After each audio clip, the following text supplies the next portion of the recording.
ในปี 2025 สภาแห่งชาติได้รับคำร้องคำเสนอของประชาชนผ่านโทรศัพท์สายด่วนที่ส่งมาและญาติดำเนินกล่องประชุมสภาแห่งชาติทั้งหมดแมน 27,800 เรื่องซึ่งปัญหาต้นต่อที่ประชาชนเสนอหลายแมนพัวพันกับการคุ้มครองบริหารรัฐคุ้มครองเศรษฐกิจสังคมสิ่งแวดล้อมและปัญหาอื่นๆปี 2025 ได้รับคำร้องคำเสนอของประชาชนผ่านโทรศัพท์สายด่วนที่ส่งมาและญาติดำเนินกล่องประชุมสภาแห่งชาติทั้งหมด 27,800 เรื่องซึ่งปัญหาต้นต่อที่ประชาชนเสนอหลายแม่นพัวพันกับการคุ้มครองบริหารรัฐคุ้มครองเศรษฐกิจสังคมสิ่งแวดล้อมและปัญหาอื่นๆท่านนางอำไพวรล้อมบุญแพงเลขาธิการสภาแห่งชาติต่างหน้าคณะประจำสภาแห่งชาติได้รายงานการจัดตั้งปฏิบัติแผนการเคลื่อนไหวเวียกงาน 5 ปี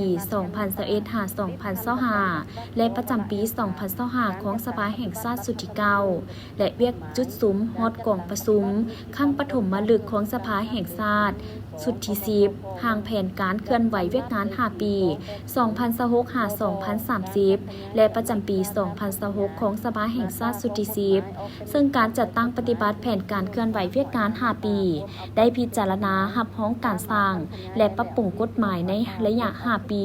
ของสภาแห่งชาติสุดที่9ได้ทั้งหมด 87 ฉบับในนั้นกฎหมายสร้างใหม่24ฉบับและกฎหมายปรับปรุง63ฉบับสำหรับปี 2025 ได้พิจารณารับร้องเอากฎหมาย13ฉบับในนั้นสร้างใหม่5ฉบับและกฎหมายปรับปรุง8ฉบับอันพ้นเด่นสภาแห่งชาติสุดที่9ได้พิจารณารับร้องรัฐธรรมนูญฉบับปรับปรุงปี 2025 ได้เอาใจใส่พิจารณาตกลงปัญหาสำคัญพื้นฐานของประเทศชาติผ่านการดำเนินกล่องประชุมสมัยสามัญและสมัยวิสามัญของสภาแห่งชาติได้12ครั้งซึ่งสามารถพิจารณาหัวข้อทั้งหมด196เนื้อหาใน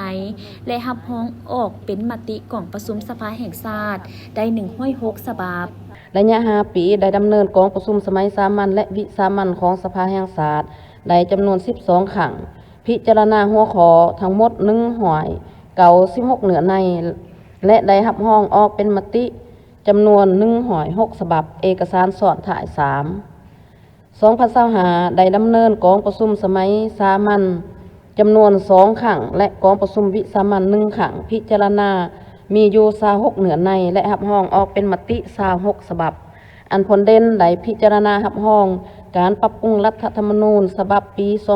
2025และได้รับร้องเอากฎหมายและได้รับร้องเอาการปรับปรุงกงจักรการจัดตั้งของรัฐบาล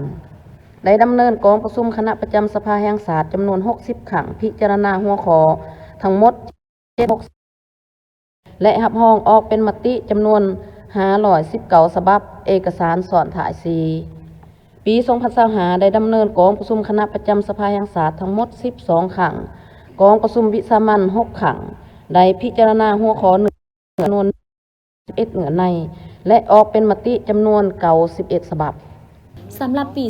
2025 ได้รับคำร้องขอความเป็นธรรมทั้งหมด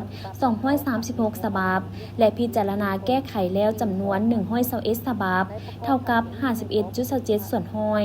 พร้อมนั้นยังได้รับคำร้องคำเสนอของประชาชนผ่านโทรศัพท์สายด่วนที่ส่งมาและญาติดำเนินกล่องประชุมสภาแห่งชาติสามารถสั่งรวมเนื้อในต่างๆได้ทั้งหมด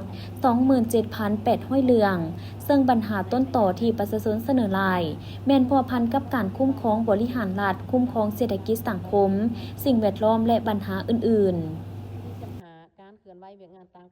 ๆ